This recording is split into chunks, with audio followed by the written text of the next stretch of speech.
बिस्मिल्लाहिर्रहमानिर्रहीम। अस्सलामुअलैकुम। AQ global channel की तेज़ तरीन, मुस्तनिद तरीन और ताज़ा तरीन खबरों के साथ हाजिर खिदमत। पाकिस्तान के वज़ीर आज़म इमरान खान चीनी सदर की दावत पर CPC के इजलास में शिरकत करेंगे। कारगिल में बहादुरी की दास्तान रकम करने वाले लालक जान शहीद का यौम शहादत पूरे जोशो खरोश के साथ मनाया जा रहा है। बड़े सगीर के लीजेंडरी अदाकार दिलीप कुमार आज इंतकाल कर गए हैं। अस्पताल से मारूफ अदाकार दिलीप कुमार के इंतकाल की तस्दीक हो गई है। पाकिस्तान में 3 किस्म के कोरोना वायरस की अक़साम दरियाफ्त हुई हैं। वज़ीर आज़म पाकिस्तान जनाब इमरान खान ने ऐलान किया है कि वो बलूचिस्तान में नाराज़ बलूची ग्रुप से बात करेंगे। इस बयान का खैर मकदम किया गया है और फवाद चौधरी ने भी इसकी तस्दीक की है कि जो बलूच भाई हमसे नाराज़ है उनसे मुज़ाकरात किए जाएंगे।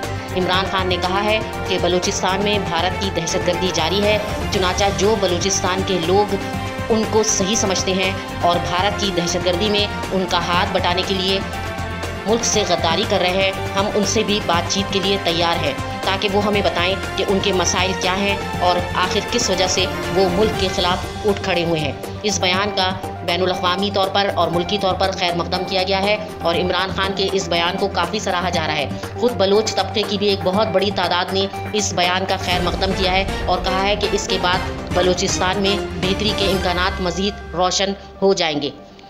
भारत में मारूफ मजहबी पेशवा स्टेन समामी की पुरस्कार हलाकत के बाद पूरे मुल्क में जुलूस निकल आए हैं। लोग एहतजाज कर रहे हैं और मुल्क में बहुत ज़बरदस्त हलचल मची हुई है। याद रहे कि स्टेन समामी एक मजहबी पेशवा थे जो मसीही तबके के लिए काम करते थे। कुछ दिन पहले पुलिस ने उनको गिरफ्तार किया था और फिर कल रात जेल में उनकी पुरस्कार तौर पर हलाकत हुई और ये कहा गया कि उन्हें कोरोना हो गया था जिसकी वजह से उनकी हलाकत हुई है। लेकिन उनके अकीदतमंद कह रहे हैं कि उनके जिस्म पर तशद्दुद के निशानात हैं और उनकी हलाकत कोरोना से नहीं हुई है। इस वाक़े के बाद पूरे भारत में एहतजाज का सिलसिला जारी हो गया है और इस बात ने भारत के ऊपर सवालिया निशान खड़ा कर दिया है कि क्या वो हिंदू तबके के अलावा दीगर तमाम तबके के ख़िलाफ़ इंतकामी कार्रवाइयों में मसरूफ़ है।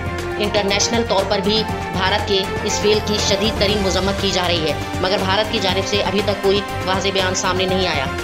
सिंध में पानी का बहरान शदीद तरीन सूरत हाल अख्तियार कर गया है। बताया गया है कि अब सिर्फ 10 से 12 रोज़ का पानी का ज़ख़ीरा बाकी रह गया है।